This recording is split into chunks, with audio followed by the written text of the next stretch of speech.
First of all, timeout. Can we talk about that jacket you have on?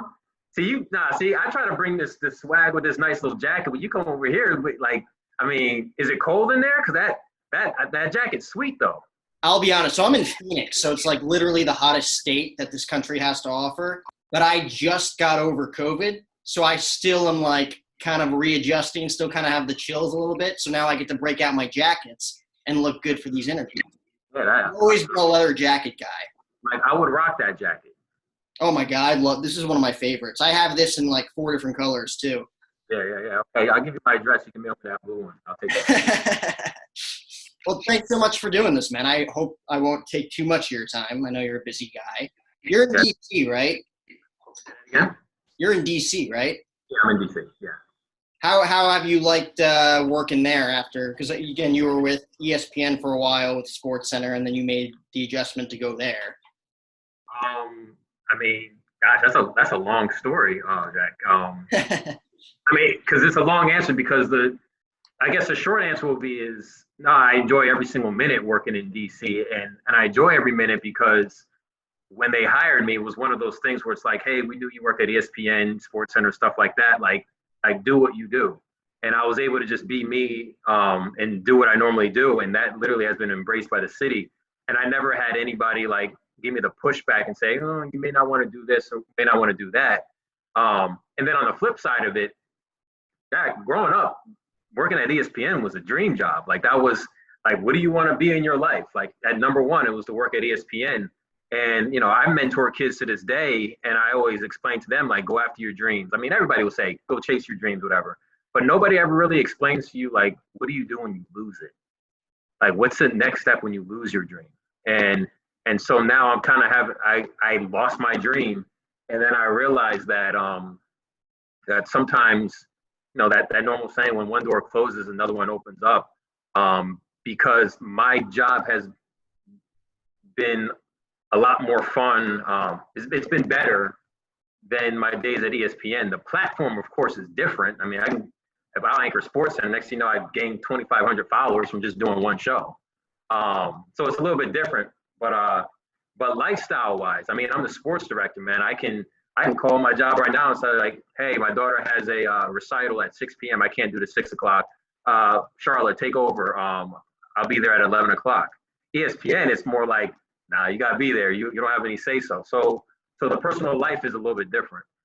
Yeah, but that's nice, though, now that you kind of have that freedom, like you just said. Like if your kids are playing a game or if there's a family emergency, you could just make that audible. Be like, all right, I got backup and I can make that call on my own. Whereas working for ESPN, again, like dream job, but at the same time, you're there to work. And another thing that you kind of touched on there, which I found very interesting, was like, it's one thing to get to where you want to be. It's another thing to stay there. I know in your situation, it wasn't your fault. You get fired because I suck. You know what I mean? I got laid off because, there's different budget stuff that they had to figure out. Ratings were going down because people were looking at highlights maybe on their phone, so they don't necessarily need SportsCenter. So like, I always keep that in my back pocket where it's like, I didn't lose my job because like, I sucked. It was sort of out of my control. And that's got to be frustrating in the moment, but in the long run, you're like, okay, I have to do what I can control as opposed to worrying about stuff that you couldn't control, even though it was, a dream position, something you worked towards your entire life, a decade plus, right? But at the same time, like in that moment, how did you kind of adjust and adapt, and how quickly did you find your gig that you have now? So when I was in Boston, which I've been on the record before, I'll never ever work in Boston again. They didn't renew my contract in Boston, and I left, I think it was March 3rd, and I went back home to my parents' house because I didn't have a job to go to. So you're looking at, like, when you're in Boston, it's top 10 market. So you're looking at, you're one of the best sports anchors in the country, local-wise, if you want to look at it like that. And I'm in the same twin-size bed I was sleeping in when I was in high school at my parents' house without a job. And it was that moment where I went from March 3rd to wondering why didn't Boston, why didn't they want me at their station when I'm winning all these awards, to then all of a sudden the next phone call I get is from ESPN, the dream job. And it still blows my mind. The station that didn't want me is the station in Boston, but all of a sudden, like, the worldwide leader wants me. But those moments that I went through, really built up my faith that like, despite the circumstances, like good things will come out of that. And so when the whole ESPN thing happened, don't get me wrong, because I had to drive down to North Carolina to pick up my daughter. Did I drive home and have that boo-hoo moment? Damn right I had that boo-hoo moment. That was the dream job. That sucked. I think that feeling was worse than like losing like your girl in high school or something. Like it was bad. And I remember like drafting up, okay, how am I going to tweet it out that I was one of those laid off? So it was tough. But then I remember, I think maybe about 2 or 3 days later, I was like, I've been here before. Let's go into this grind mode and put the resume tape together. And I ended up getting a few job offers, maybe like a little over a month later. So it didn't take that long at all to get the opportunity. But it does help when you work at ESPN and that's on your resume. It's almost like a Hall of Fame jack. Like seriously, like this, even the interview with you or other people, they always bring up the ESPN thing. It's like once you're a Hall of Famer, nobody can ever take that away from you. And ESPN is the worldwide leader for a reason. And so when that's on your resume, you can go a lot of places. Yeah, and to kind of touch on, you having to deal with that, you had that boo-hoo moment for a few days, and you picked yourself up because you knew you've been there before. There's plenty of ups and downs in the industry. I'm learning as a young 22-year-old kid that's the case, working not only, in sports, but just in the media industry in general. There's a lot of things that aren't going to go your way. Because again, in my era, like I could just reach out to you via email, right? Not to like call you old or anything. But, like you can – it's different, right? Like it was different for you breaking into the industry. How much more difficult was it for you, 10, 20 years ago as opposed to someone like me who, again, has the resources available if they really want to pursue this? So it 100% is easier. And I think that's just the evolution of like life and technology and stuff like that. Like are we going to work on a horse and carriage? No, we're driving a car. Like it's easier. Back then, I can remember getting my first job or my second job, and I'm getting these VHS tapes or DVDs, and I'm going to, if it's like there's a place called Circuit City. I don't know if you remember that, or Best Buy or Target. And I'm buying these VHS tapes or DVDs, and like spending a whole bunch of money on like 100 of them.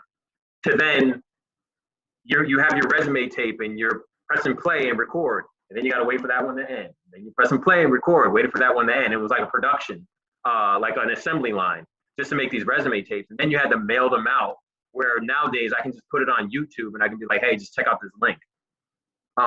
So, it was a lot more time consuming. But I think also, even though this business has always been difficult to get into, it may be, I never thought about this before. It may have been a little bit easier to get into the business, meaning nowadays, since it's easier for people to get all these clips, now you're just like one fish in this big ocean of all these other resume tapes trying to get in, where maybe someone else didn't have the capability of mailing all these resume tapes anywhere. So instead of like this news director or myself, a sports director, getting 800 emails, which trust me, you get like 800 of them, it's only like 200 VHS or DVDs. Yeah, I mean, it's kind of like just a different hard in a sense, like a different difficulty breaking in. Because like, as opposed to maybe 1 or 2 people that got a big break back then, there's like hundreds of kids who are, finding that right connection and showing them whether it's their resume or their reel. And everybody's like, okay, now I have to sort through 200 to 300 reels a day. Like, you could have all the talent in the world, you still might not get seen or exposed. Yeah, and then you also have like the social media platforms where before the only time I was able to show what I can do on television was to be on television. Nowadays I can just start like a YouTube channel, and I can be right here sitting in this chair and showing my personality and putting my own stuff together and editing that stuff. Like that was different back then. Yeah, I mean, would you have done like a podcast or some sort of channel back then if it was? I mean, it kind of was, but at the same time, not a lot of people thought to do that. So I had a channel. It was called Inside D's Locker, but it wasn't like a podcast or anything like that. But it was definitely a YouTube channel, and I had a web page for it and stuff like that, a blog. And what's funny is a lot of the stuff that I did on ESPN and I do now is literally Inside D's Locker. Wow. It's just literally on television.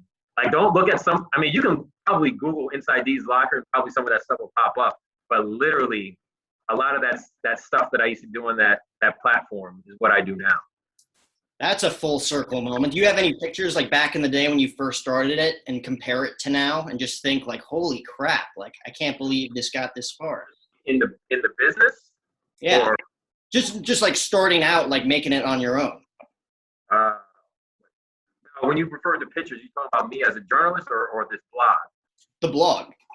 Oh shoot. Well, let's have fun right now. Inside these locker. I hope it still pops up. Because those are memories you got to save, man. Like to look back, even like you said, when going through those tough times, getting laid off and thinking like, what's my next move? You look at that and be like, this is why I got here. What's so funny is look at the headline. That's how long ago it was. It's talking about Ray Rice, new surveillance video from the hotel in Atlantic City. You know what happened after that? That surveillance video came out of Ray Rice. Yeah. I think he was beating his girlfriend or whatever like that. Wow, here's a picture. I can't bring it up. I wish I could make it bigger. I'll try. Like it's really really small. But you see that little guy right? It's blurry, but that's me back in the day, man. Who thought he probably knew what the heck he was doing. Holy crap. And again, like you need those moments, I think, to like, if there's ever times, you know, you do what you're passionate about, I do what I'm passionate about. I think everybody would be better off doing stuff that they're passionate about and driven to do. And there are going to be times in that where you not lose faith, but there's going to be tough times that really make you question what you're doing. And it's stuff like that that reminds you, like, this is why I started this. Like, you almost get back into that mindset that you were in a decade ago. There are so many people in this business that should be at ESPN or they should still be in this media business that are not because they went through these tough times and they did not see themselves through it.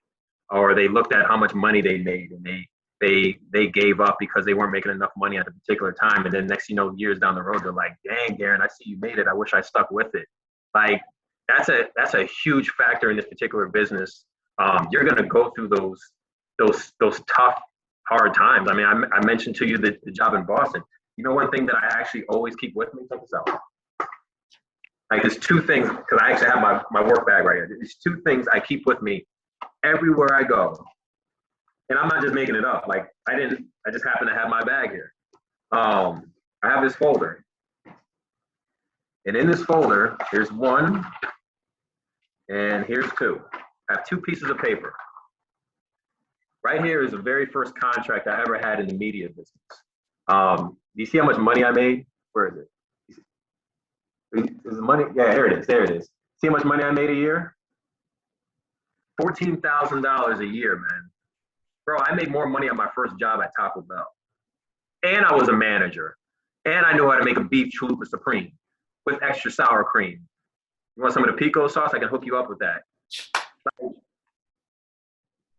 It's this where I'm like, it blows my mind, like how far I've come. I used to have an apartment with no furniture in the dang living room. To now, like right now I'm chilling in my theater room where like I watch my movies and my games and stuff like that and my projectors here. Like this, actually I had to think about it. This theater is bigger than, almost as big as my first apartment. You know what I'm saying? Like it's stuff like that. So I never forget like where I started. Cause I definitely don't make $14,000. And then here's the second one. This is when you remember I was talking about what do you do after you lose the dream? This is the letter that I received when ESPN said that they had to lay me off. Wow. Yeah. Yeah, man.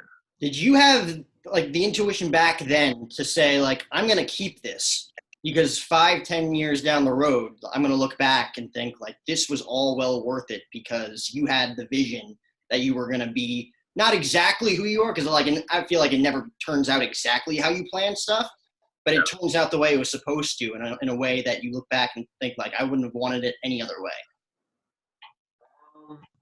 So I'm a guy who hates negativity. I look at things a lot of times in a positive way. Don't get me wrong. I've been tested and discouraged, even just like recently with many things. but I am a person who's not a hoarder. I don't hoard, but I do realize certain moments, and I'm like, you know what?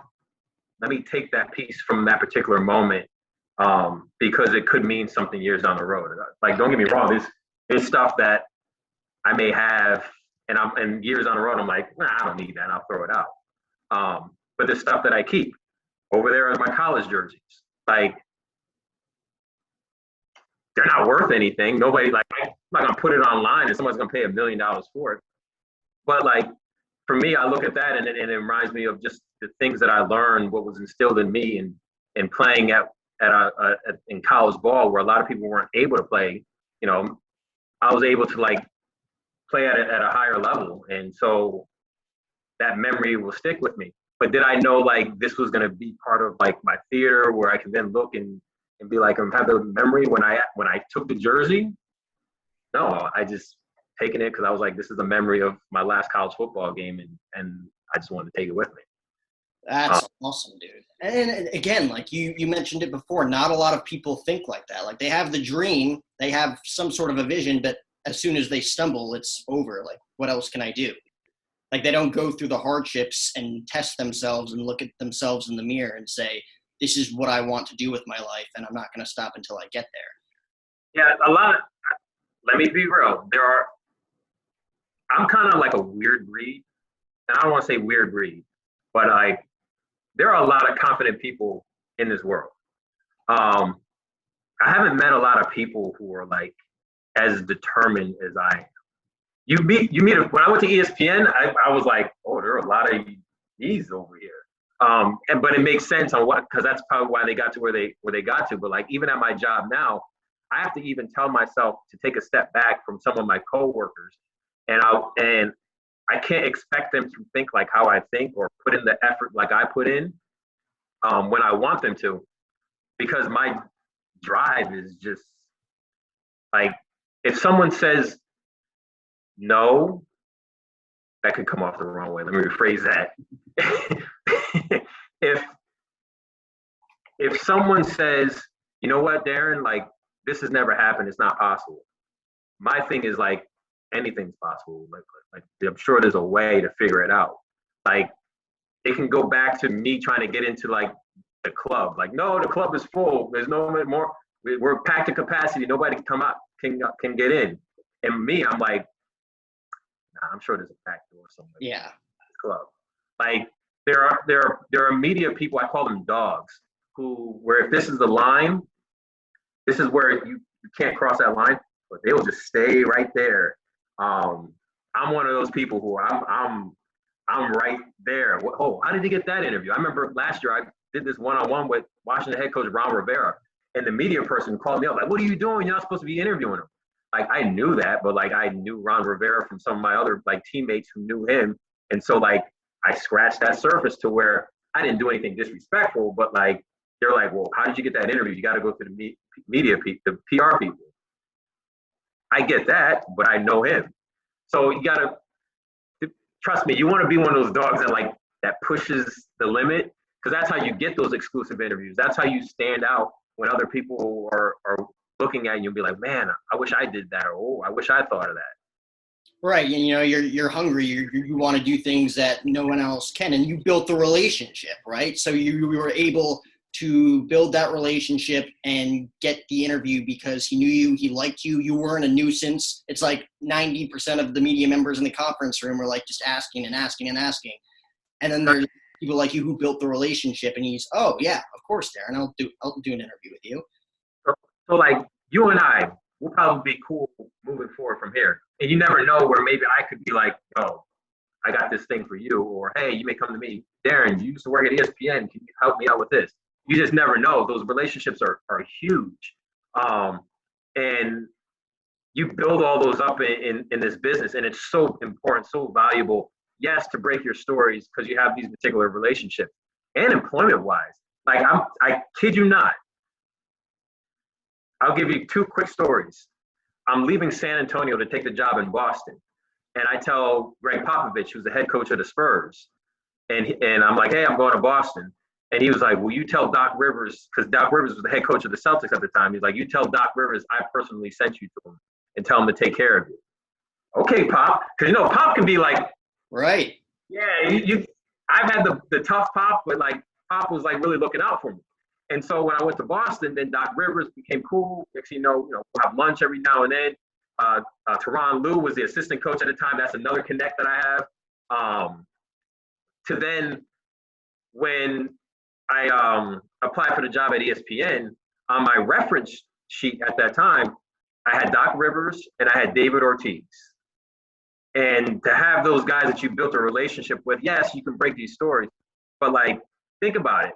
If someone wanted to work for you, and all of a sudden you look at their reference sheet and you see like Doc Rivers, David, or Big Papi, hey, the big, well, you know how you talk, the Big Papi. Like, hey, what's up with Darren? Yeah, it's one of my boys, man. Take good care of them, bro. Sign them. You know what I'm saying? Oh yeah. So like, that's how important some of those connections that you can make can really be. And I mean, Greg Popovich and David Ortiz, like two guys well respected in the industry. Their word is gold, which is that one reference. Like, you're set as long as they like you. Yep. It's worked wonders for me. And throughout some of those interviews, whether it's Pop, whether it's Big Papi, MJ, LeBron, Tiger Woods, like interviewing these guys, like we were talking about, there's a ton of guys who may not get their break, who maybe deserve it, maybe not, who have the capabilities to interview a big name like that. How, I guess, overwhelming in a sense was it interviewing those guys for the very first time, knowing that like you knew them, you're a fan of them, and now you're in the business trying to build that relationship and trying to build your own reputation at the same time as a credible reporter and interviewer? So I've had to think of like every like big star, from like the Kobe Bryant, Michael Jordan, so on, Tiger Woods, Serena Williams. I've never interviewed. She's not on that list. I need to add her some way. She pulled out of the U.S. Open, so. But I've never been starstruck. I was never nervous or like, oh my gosh, this is X, Y, and Z. I don't know where that comes from. That may be my personality. Now, there are some people that I'll see, like the Michael Jordan, that I'm still disappointed that I never took a picture with. Yeah. Or the Tiger Woods, which I did take a picture with him, and I got yelled at by the media, but never skirting that thing. Like, that's one of those moments where I'm gonna appreciate that picture years down the road. But I never got starstruck. I think so. I'm from Connecticut, right? And I grew up a big UConn basketball fan. And the most, like, not even starstruck, but there's a guy by Scott Burrell who used to play at UConn. And when the whole Chicago Bulls documentary came out, The Last Dance, when that documentary came out, I did an interview with Scott Burrell.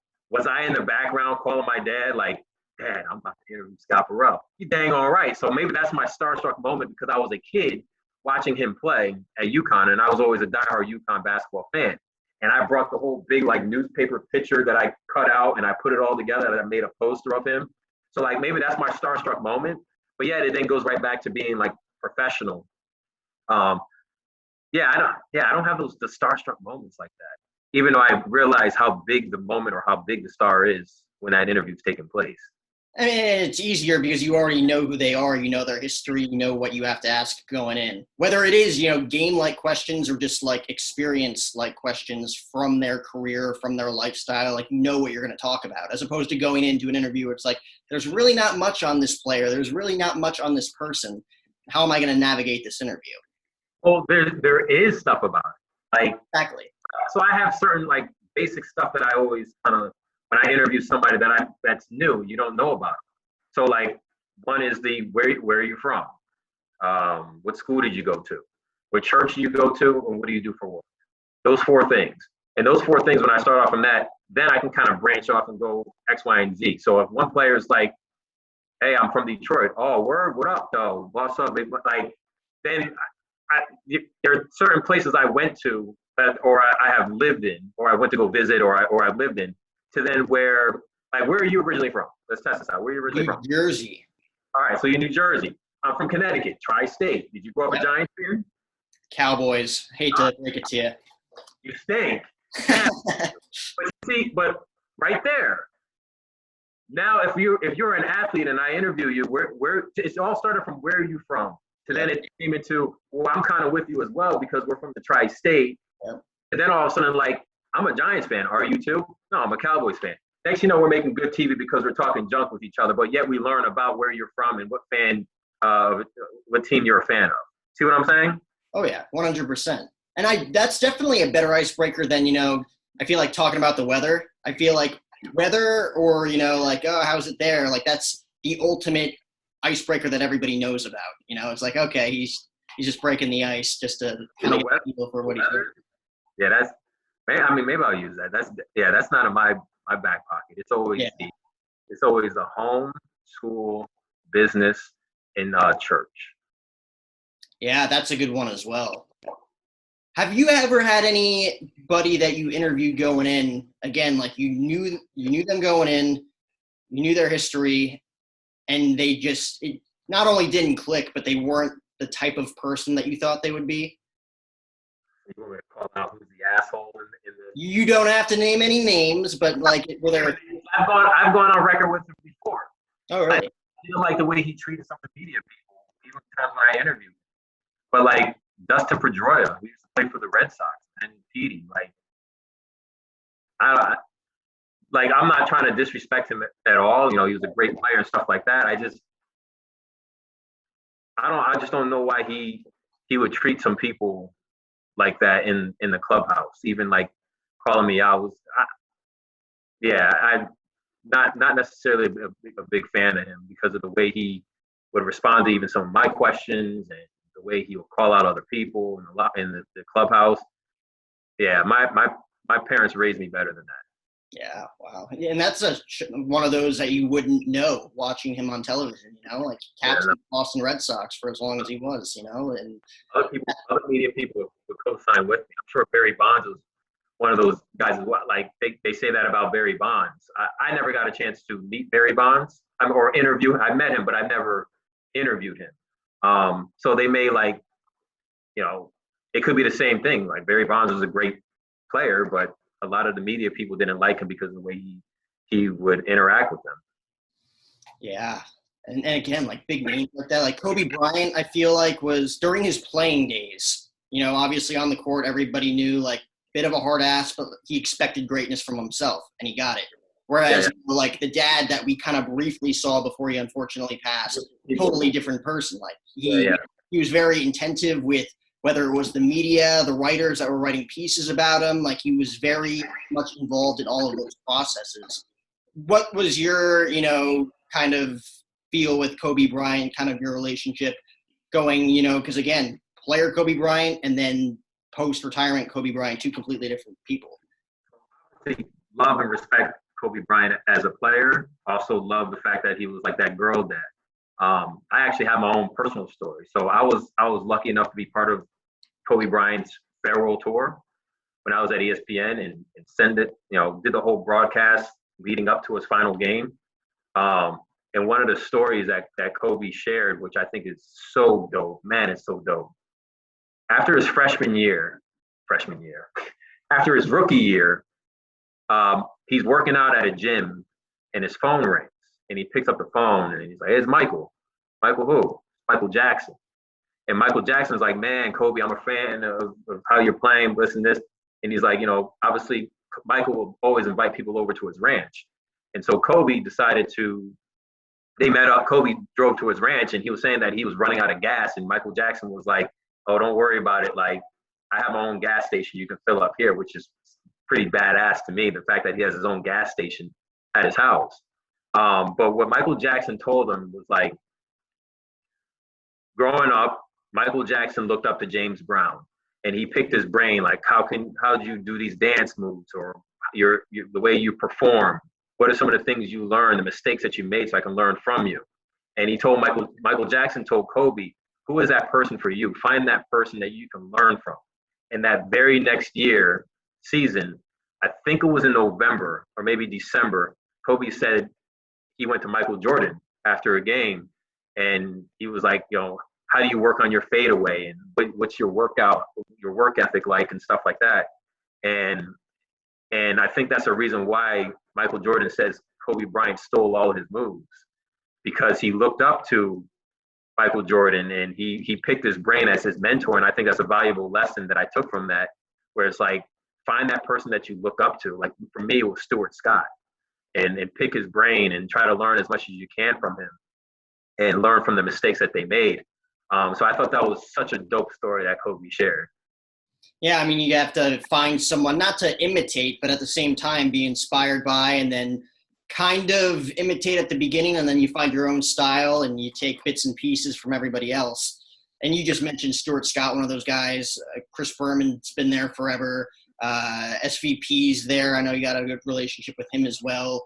Like, kind of touch more on that a little bit, because again, I know Stuart Scott came on after you, and like, you basically had no choice but to watch your show and watch, what you were forming into as non-air talent.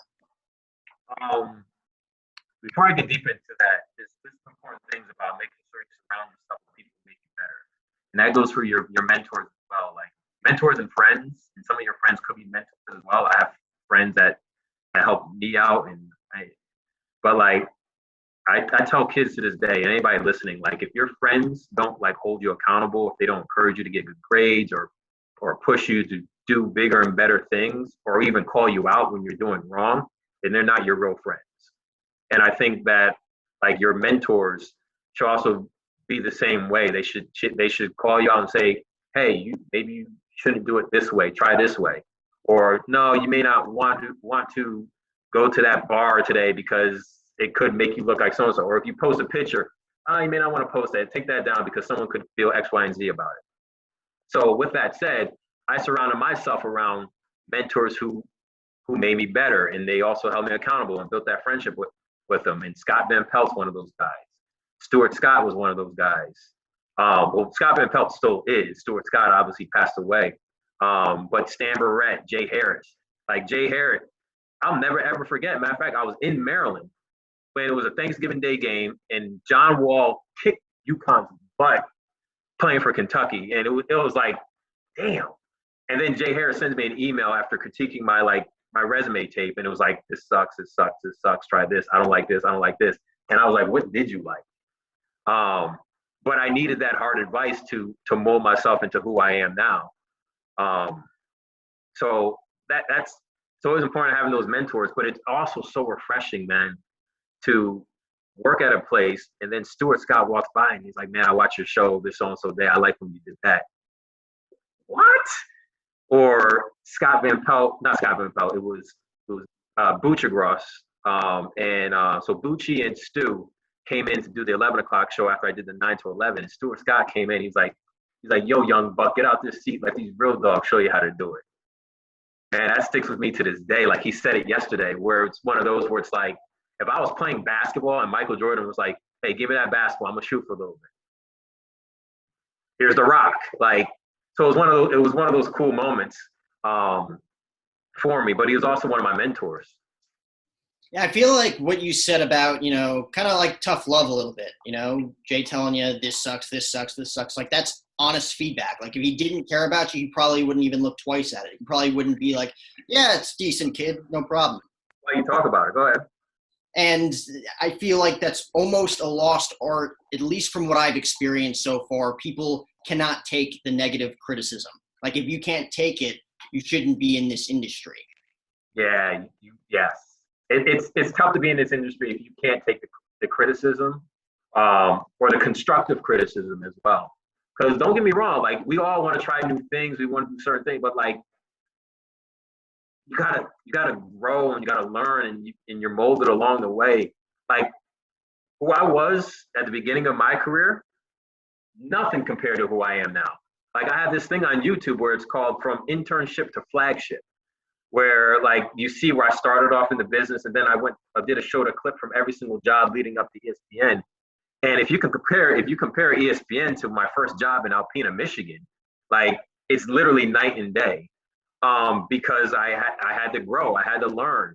and take that constructive criticism. And at the same time, you also have viewers who may email you and say, hey, you suck. I don't like this. And what I do with those, I actually listen to what they say, and I'll respond back. I'll be like, what exactly did you not like, whatever. And I actually take that into consideration on me doing my show, because everybody looks at things from a different lens. And another crazy story, I'm hanging with Snoop Dogg in LA. That's serious. And he gives me like the greatest advice in the world. And he was just like, when you go on television, there's going to be a lot of black people who are going to like you because they're going to see yourself and relate to you. But like, what are you going to do to make the white people also like you, or the Asian people, the Indian people like you? When you can get a whole bunch of different people that can like you, then that can make you even more successful. And so when I can listen to what other people are also saying, and in making that sort of like using that diversity and also making it inclusive into what I do, then I could touch different, my tentacles, I guess you can say, can touch different people. So my sportscast is enjoyable for everybody. Now, how were you kind of taught that, in a sense of, if you are more like, internationally, you're going to obviously have more success? Like, how do you go about, finding that style, finding that rhythm to please those people? Because again, like, I feel like you can't focus on pleasing people, but at the same time, it helps. So I'm lucky enough where I'm a city kid. So I grew up around a lot of black people, but then I also went to a high school which was majority white. And so I was already structured in a way where I had to not adapt, but I'm comfortable being around both. So I guess to answer your question, I don't have like a formula of like, hey, I followed X, Y, and Z. I think the way I was raised was, I'm just used to, you're not like me, but I'm used to getting to know people who are not like me. So it doesn't matter what you look like or whatever like that. I'm just used to meeting new people who don't look like me. Does that make any sense? Yeah, totally. I wish I can give your viewers like a list, like, hey, these are the steps that I followed. But I think it just came from my upbringing. I personally don't think that there is, like A, B, C, D. Like, I don't think there's like an exact plan. Like, you find it, through your own experiences. Yeah.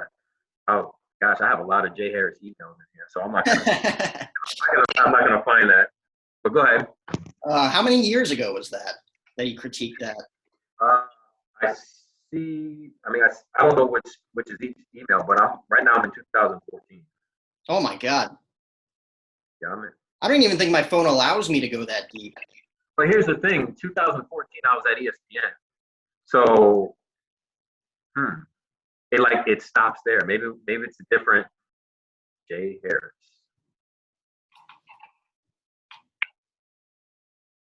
Oh wait, I see a 09. I see a 2009. There we go. Wow. Now we're in business, and it says your tape, your Darren Haynes resume tape. Wait, this is the one. So it's 11/26. So this must be the Thanksgiving Day one. Darren, happy Thanksgiving. Sorry it took me so long to check on your tape. I watched it today. I like your energy and creativity. Now I want to go back to the basics. I think you would be better if you watch your periods, meaning stop at the end of your sentences. This stuff like he gave like examples. Everything runs together. I wasn't watching to give you feedback. I wasn't watching to give you feedback. I would have stopped watching. Oh, you hear that? He's like, if I oh, yikes. Jay Harris is listening to this, and tweet this out. I'll tag him on it. Jay Harris said, I wasn't watching. If I wasn't watching to give you feedback, I would have stopped watching. Do you remember the exact feeling you had in that moment? I feel like I would just be like, okay. Bro, I told you I was watching John Wall play for Kentucky and whoop my UConn Huskies' butt. So I was already depressed. I was already sad. And then I get this email, which was at, what time was this email? God, dog, Jam. So it's 11:31 p.m. God, dog. Oh my God. Screenshot this. He said, I don't think I even need to read the rest of it because I think that's the mic drop right there. If I wasn't watching to give you feedback, I would have stopped watching. And then he just goes into tearing everything about your performance, which again, you got to appreciate. Like in that moment, it's like, oh, that stinks a little bit. I'll tell you a story that I had. Dave Sims, play-by-play voice for the Seattle Mariners. I did a podcast interview with him, and it was fine. Like, he was great. I felt like we had a great back and forth, conversation for about 35, 40 minutes. Yeah. And as soon as the interview was over, put my phone down, put my laptop down, went to the bathroom, came back maybe like, 5-10 minutes later to see that he left me. It was almost a 7-minute voicemail critiquing everything I did wrong with the interview. And like, at first I'm like, holy crap. Like, again, like, he's a big name, like ESPN, 40-year vet, Seattle Mariners now. But at the same time, it stung. Like, who's he to say that I was bad? And then 5 minutes later, I'm like, okay, like, he actually cared enough to call me right after and tell me what I did wrong and what I can improve on. Like, some people will react, be like, oh man, like, what an ass. But like, he actually cared enough to do that, which I greatly appreciate. And I still have the voicemail today. Yeah, it's those mentors or people who want to make you better, telling you the truth. And for me, when someone says something like that, yeah, it hurts, but then that burns a fire in me where it's like, all right, I won't prove you wrong. Al Jaffe, the guy who hired it's probably changed now, but let's just say it was 5 years ago, hired like 90% of the talent at ESPN. Al Jaffe retired. Al Jaffe, I don't know, was at a conference, maybe it was like 2008 or 07. I was like, hey, do you think I could ever make it to ESPN? And he's like, nah. But Al Jaffe's the same guy who called me up and offered me the job. So you see what I'm saying? Like, you can always work on your craft and get better. Just because it's almost as if, like, if you don't have those tough conversations with people and are real with people at times, they kind of make you feel not bad, but like really like not like that person in that moment. Like, that relationship doesn't grow. Like, it's easy to have like a good relationship with someone. It's easy, unfortunately, to have a bad relationship with someone. But like, if you are able to get through tough times with someone and take tough advice and, get through that period in that relationship, I feel like you have a good founding of respect for one another moving forward. Yeah. I mean, we're all friends now. He's not necessarily my mentor anymore. We'll always look out for each other. But like, it's more of just like, if my daughter went up to him, you call him Uncle Jay. You know what I'm saying? It's past that, like, that's Jay Harris from ESPN. That's Uncle Jay. Wow. And again, that's a very special, part to get into, a certain business and friendship with, going through all of that, him, again, caring enough to tell you what his true feelings were when you first started in the first tape that you gave him. I can't believe you said that. God, that, like, think about it. Like, you're trying to like build your career. You're trying to make it. And then someone tells you that, oh, it hurts now, and I'm good in my career. Oh. I am shocked you found that email. 2009, you said? Yeah, it was over a decade ago. Was it 11/26? I feel like I couldn't find emails from like 3 months ago. Holy crap. November 26th.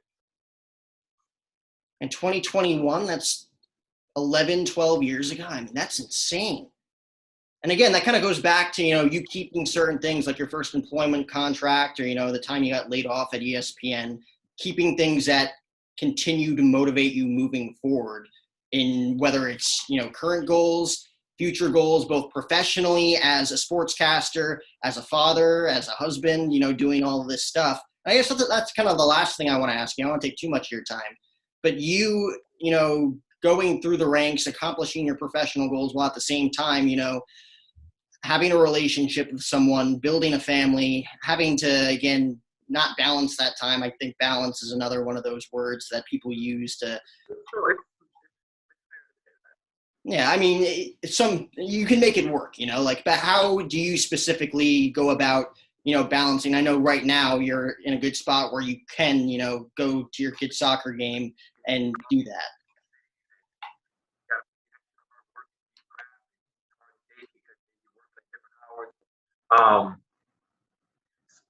It's hard. Yeah, it was definitely hard. I've there's been relationships that didn't work out because they're like, you're way up in Alpena, Michigan. You don't come and see me enough in Detroit or whatever. And I'm just like, I'm chasing my dream. And then they hit you back later, years down the road when you made it. Oh, I wish I would have understood your sacrifice. Um, Maybe they just, because of that, they weren't the right one for you. But it's definitely hard. I just was lucky enough to find someone who understood what my career was and what comes with it. So like I never get the, oh, you're traveling too much for the team, or the, dang, you're coming home at 2 o'clock in the morning. It's more like they know, or she knows like what I'm doing and what work I'm putting into it and stuff like that. She like I don't get any like at all about my career being demanding. If anything, I think she probably also like enjoys it because go to games sometimes. Like this kickbacks that she probably that she gets. But yeah, I think that's where I was lucky finding somebody who actually understood that. Yeah, I mean, still young, still 22 years old. I guess I'll figure that stuff out down the line, but it's got to be very. A long, you have a long way to go. But when I was 22, like I wanted to have a girlfriend. Like I mean, I think you kind of there's not a, I don't think there's a lot of people who are just like, well, I don't want to have a girlfriend or a boyfriend or something like that. Like it's just sometimes when you're younger, you're still trying to find yourself. You're still trying to build your career, and sometimes your career and in a personal relationship, they just like they're going in two different directions. Um, like I don't know if I were a girl and I was talking to Darren, and he lived way up in Alpena, Michigan. We're like, who the heck lives in Alpena, Michigan? Like, I don't want to move there. I don't want to drive 4 hours to come see you every single time to go on a date, and you're making $14,000 a year, and like our date is like, I don't know what the heck. I didn't go on any dates because I didn't have any dang on money. It was probably the Dave Chappelle like DVDs I had. I had the whole season Yeah. also. Like that was our movie night. But that's what it was. Um, yeah. Wow. Yeah, I mean, it's crazy. Like, what age did you get married, if you don't mind me asking? What am I? 30? Well, geez, I'm 40 now. So I got married in 2017. So I don't know. What's that? 37? See, that's an appropriate age to get married. Like, that's perfect. Like, Yeah, but I was married before. I got married at age 29. So that's how my daughter. So I got married at age 29, and then that didn't work out, and then I got married again. And some of the life lessons I think I learned from that. I don't think I was too young, but I think from one of those, it's like now realizing like what you would want in your next marriage, the things you don't want. Um, but even both of them, to be totally fair, both both my daughter's mother and my wife now never had an issue in regards to my career. yeah. And that's an important thing, like there's tough lessons to learn, personally figuring out what's the right fit and how to, again, find a certain balance for both. Yeah. Like I have friends who are married now, like 21, 22 years old. And I think like, if it works for you, it works. But like me personally, I'm like, I couldn't even imagine doing that. Yeah. See, like I think you remember I was mentioning about the mentors or the friends you have, the ones that make you better, the ones who push you, and like those are the real friends. Like also that goes into your relationship. Like the person you're with should also be your friend. Yeah. And in all fairness, like my daughter's mother, I can remember a mirror in the bathroom mirror. We got the dry eraser, and we're just like, how do we get to ESPN? And we'll jot it down. Like she was part of that whole process. My wife now, the same type of thing, but I think my wife now, it's like more. It's like the career path, the investment path, the home, the family, children. Like there's more assets. There's more things in there. I'm like, okay, how can we build this all up? So I guess you can say I upgraded, sort of. I guess you can say. But anyways, I think she'd like to hear that. yeah. Well, thanks for the relationship advice. And again, thanks for everything else, man. Talking to me for the past hour. It was fun picking your brain. we definitely got to do it again sometime. I could talk to you for like 4 hours if I really wanted to, but I will let you go. You're a busy guy. Thanks for being gracious enough to come on the show. Maybe I'll hook you up with a jacket sometime. Again, I have like 5 of them in my closet. So, and I do agree. I think you would rock something like this, whether it be blue, black, I'll definitely rock a black.